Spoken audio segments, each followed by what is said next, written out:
आज जो चर्चा परिचर्चा होने जा रही है, जिस चीज़ को हम लोगों को समझना है, we have to understand them. The heading of the topic is none other than India size and location.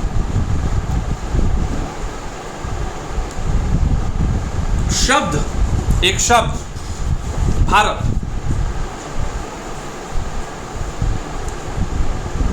मुझे बड़ा अजीब लगता है यह पाठ्यक्रम, जिसमें हमें 9th में इसकी चर्चा करने की आवश्यकता होती है, बिकॉज यह वैसा चैप्टर है जो मेरे दृष्टिकोण से, according to my point of view, this first chapter is compulsory for each and every class from 6 onward. जब हम अपने राष्ट्र के विषय में समझना शुरू कर देते हैं, तब से इस चैप्टर को होना चाहिए, और हर क्लास प्रमोट के बाद कुछ डिस्क्रिप्टिव, कुछ विस्तार से,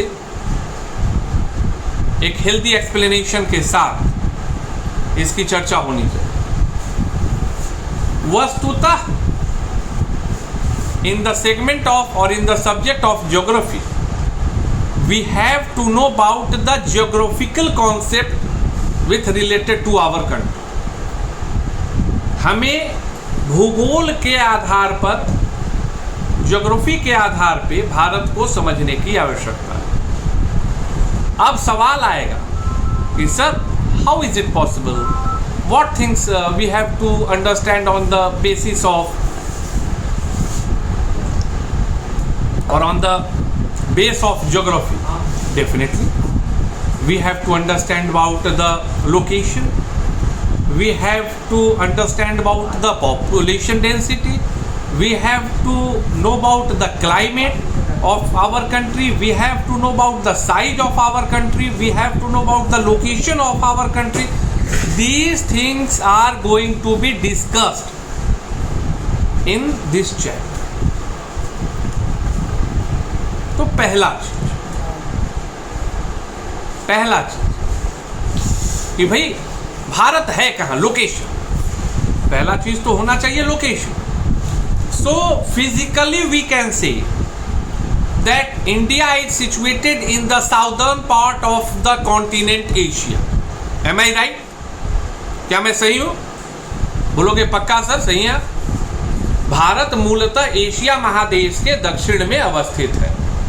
भारत मूलतः एशिया महादेश के दक्षिण में अवस्थित है। Now the second thing, neighbours.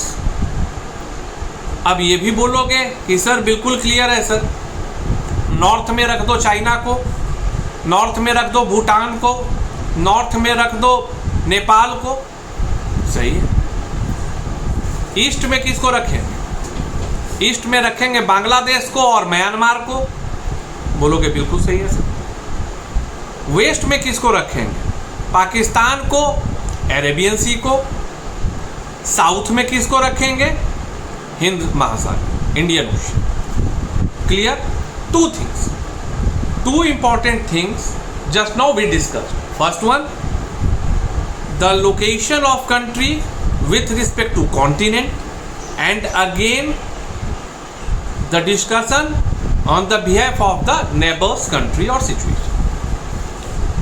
अब सवाल आता है लॉन्गिट्यूड लैटिट्यूड। तो आपको यह चीज बखूबी याद रखना होगा कि the main land of India extends between latitude 8 degree 4 minutes north, latitude, again याद रखना, there are two terms, latitude and longitude.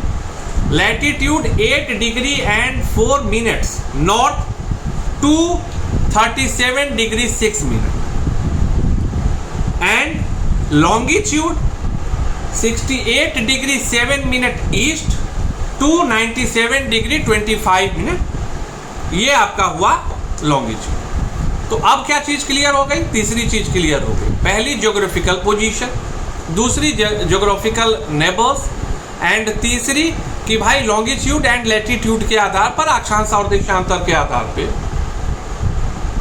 उसकी स्थिति कहाँ। मूलतः एक रेखा है 23.5 डिग्री की, 23 डिग्री 30 मिनट्स। इसको हिंदी में कर्क रेखा कहते हैं। हिंदी में क्या बोलते हैं? कर्क रेखा बोलते हैं।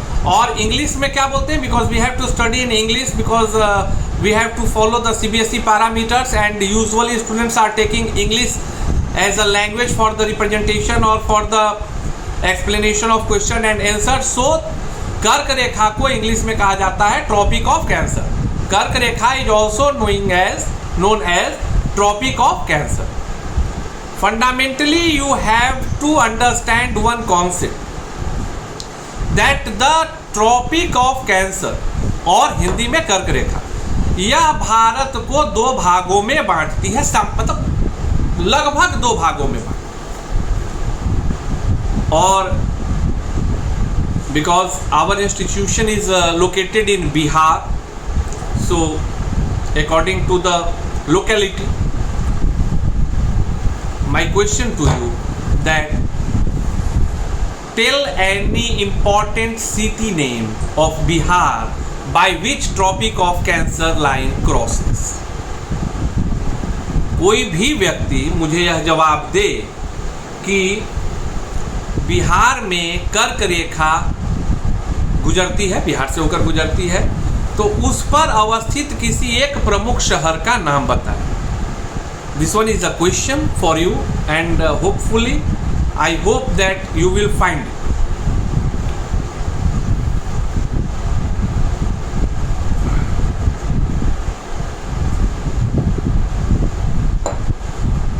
Basically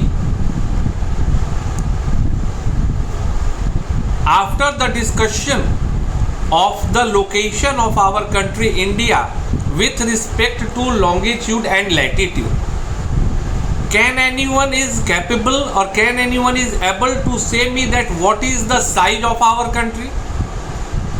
Or it's okay, might be possible that you are not memorizing the exact size. According to the position, according to the parameter of the largest country, can anyone tell me that what is the number of our country India?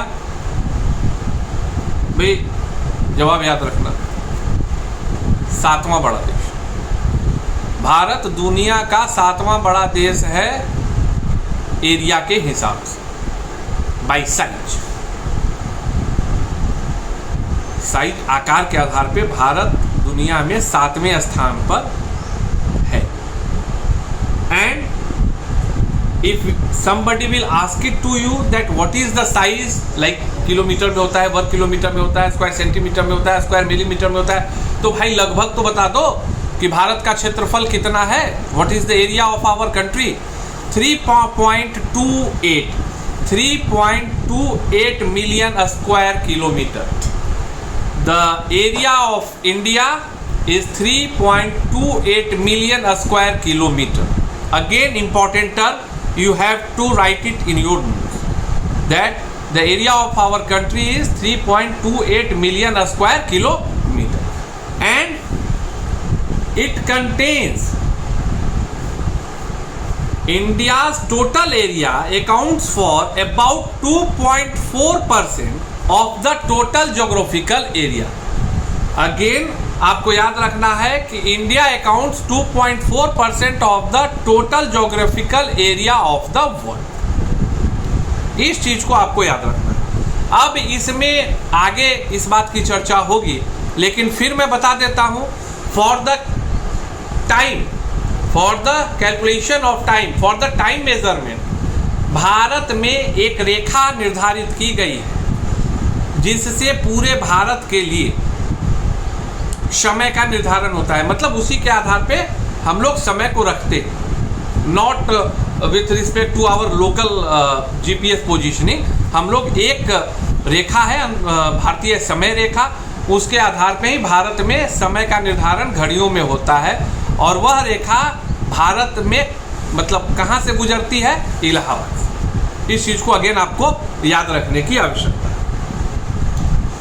अब सवाल आता है कि ठीक है sir, आपने तो बता दिया कि भारत जो है दुनिया का 7वां सबसे बड़ा देश है, मान लिया। लेकिन जब भारत की स्थिति की, भौगोलिक स्थिति की मैंने जानकारी आपको देना शुरू किया, then we discussed about the neighbouring countries and with them we discussed about the Arabian sea, bay of Bengal and Indian ocean. किए थे चर्चा। It means what?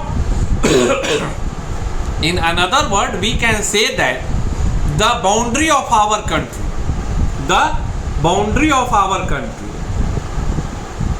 is attached with some other countries as well as oceans, है कि नहीं? सही बात। तो एक चीज आपको याद रखनी है कि भारत की जो टोटल लैंड बाउंड्री है, भारत की जो the total land boundary of our country India is 15,200 kilometer, 15,200 kilometer, as well as the total length of the coastline, the total length of the coastline of the mainland, including Andaman, Nicobar and Lakshadweep is 7,516.6 kilometer। ये चीज भी आपको याद रखने की आवश्यकता है। अब in another word, somebody will ask it to you that give the point representation of the expansion of our country, मतलब भारत कहाँ से कहाँ तक, ऊपर से नीचे, दाएं से बाएं फैला हुआ। Then again याद रखना है कि अरुणाचल प्रदेश से लेकर गुजरात और जम्मू कश्मीर से लेकर Kanyakumari, from north Jammu Kashmir to south Kanyakumari, from east Arunachal Pradesh to west Gujarat. ये भारत की भौगोलिक बनावट है जो कि आप देखकर आसानी से समझ सकते। उम्मीद करते हैं कि आज का सेशन आपको अच्छा लगा होगा। जहां आज तक की पढ़ाई हो गई है उससे आगे की पढ़ाई आपको नेक्स्ट क्लास में होगी। Thank you, have a great day.